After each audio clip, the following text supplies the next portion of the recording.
Hello everyone, welcome back. Let's begin with the new question. The question says solve the following equations for x and y if 3x minus y equals to 1 minus 1 minus 1 1 and x minus 3y equals to 0 minus 1 0 minus 1. Very easy question. So without wasting any time, let's quickly begin with the solution.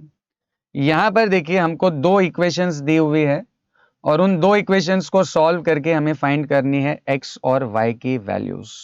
And I hope all of you know जब हमको दो equation दी हुई है और दो unknowns हो तो उसको हम कैसे सॉल्व करते हैं, साइमल्टेनियसली सॉल्व करते हैं. तो उसके लिए हम क्या करेंगे, ये जो फर्स्ट इक्वेशन दी हुई है 3x minus y equals to 1 minus 1 minus 1 1, इसको हम ले लेते हैं इक्वेशन नंबर 1. और जो सेकेंड इक्वेशन है x minus 3y equals to 0 minus 1 0 minus 1, let us say this is your equation number 2. अब अगर हमको साइमल्टेनियसली सॉल्व करना है तो हमको x और y फाइंड करने के लिए क्या करना पड़ेगा, एलिमिनेशन मेथड यूज करना पड़ेगा. मीनिंग अगर हमें x फाइंड करना है तो we have to eliminate y और y फाइंड करना है तो we have to eliminate x. तो right now let us assume कि हमको क्या फाइंड करना है, x की वैल्यू. तो हमें किसको एलिमिनेट करना पड़ेगा, y को. तो y को एलिमिनेट करने के लिए सबसे पहले हमें क्या करना पड़ेंगे, y के कोएफिशिएंट्स को सेम करने पड़ेंगे. तो यहां पर हम देख सकते हैं कि y का कोएफिशिएंट क्या है, 3, और यहां पर y का कोएफिशिएंट है 1. तो अगर मैं इसको 3 से मल्टीप्लाई कर देता हूं तो क्या इसका भी कोएफिशिएंट 3 हो जाएगा, यस हो जाएगा. तो ये भी 3y हो जाएगा और ये भी 3y हो जाएगा. तो इस इक्वेशन को, इसको 3y करने के लिए हमें ये पूरी इक्वेशन को क्या करना पड़ेगा, 3 से मल्टीप्लाई करना पड़ेगा. एंड उसके बाद क्योंकि इन दोनों की साइंस जो है वो सेम है, दोनों माइनस और माइनस है, तो जब साइन सेम होती है तो दोनों को क्या करना होता है, सब्ट्रैक्ट करना होता है. तो ये सेम प्रोसीजर हम ऑलरेडी यूज कर चुके हैं, तो वही हम यहाँ पर रिपीट करेंगे. तो what we are doing is equation number 1 को हम क्या कर रहे हैं, 3 से मल्टीप्लाई और उसमें से इक्वेशन नंबर 2 को सब्ट्रैक्ट कर रहे हैं. तो we are doing equation number 1 into 3 minus equation number 2. अब देखिए इक्वेशन नंबर 1 को अगर हम 3 से मल्टीप्लाई करते हैं तो ये क्या हो जाएगा, 9x और ये हो जाएगा 3y. सो 9x माइनस 3y. और राइट हैंड साइड पे जो मैट्रिक्स है अगर हम उसको भी 3 से मल्टीप्लाई करेंगे तो ये सारे ही एलिमेंट्स 3 से मल्टीप्लाई होंगे. तो ये हो जाएगा 3 माइनस 3 एंड 3. अब दूसरी इक्वेशन को हमने चेंज नहीं किया है तो वो एज इट इज आ जाएगी, x minus 3y equals to 0 minus 1 0 minus 1. अब हम कर क्या रहे हैं, उन दोनों को सब्ट्रैक्ट. तो ये जो प्लस x है ये माइनस x हो जाएगा, ये जो माइनस 3y है ये प्लस 3y हो जाएगा और ये भी हो जाएगा माइनस, राइट. तो जब हम सब्ट्रैक्ट करते हैं तो साइन क्या हो जाती है, चेंज. तो अब ये देखिए 9x और ये minus x, so 9x minus x will be 8x और ये माइनस 3y और ये प्लस 3y हो जाएंगे eliminate.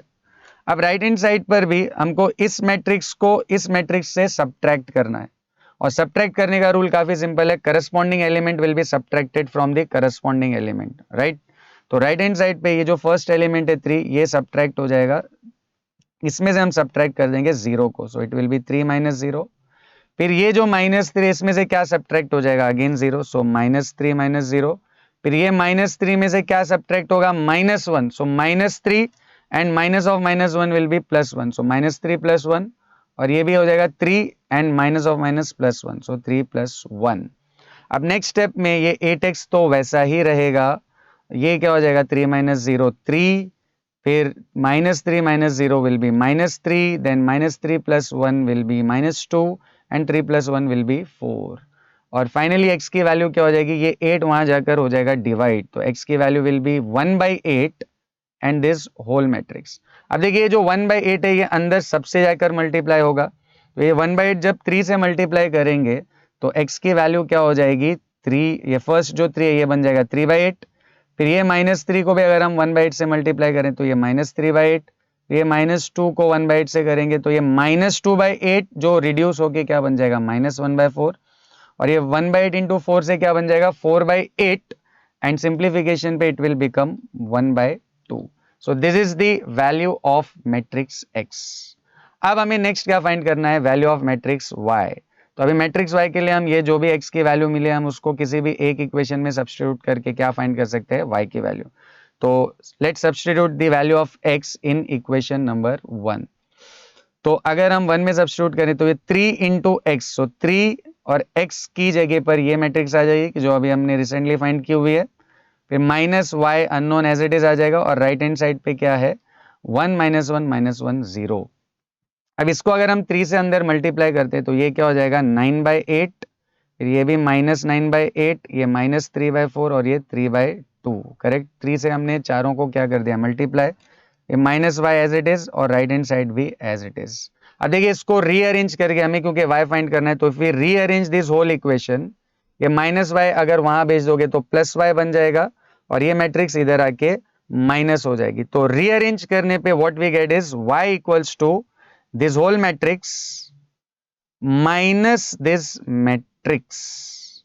I hope this is clear to everyone. Alright, तो नेक्स्ट स्टेप में y क्या हो जाएगा, ये सब्ट्रैक्ट करना है तो 9/8 -1, फिर -9/8 एंड माइनस प्लस 1, फिर -3/4 and minus plus 1 and 3/2 -1 and finally if we simplify this we get y as ये 9/8 -1 को अगर आप क्रॉस मल्टीप्लाई करके सॉल्व करेंगे तो हो जाएगा 9 - 8 the whole divided by 8 meaning 1/8। Similarly सारी वैल्यूज को अगर हम क्रॉस मल्टीप्लाई करके सॉल्व करें तो ये जो वैल्यू है ये आपकी वैल्यू बन जाएगी -1/8, this value will become 1/4 and finally this value 3/2 -1 will become 1/2. So this is the final value of y. So we have successfully evaluated matrix X and matrix Y. I hope this is clear to everyone. See you in the next video.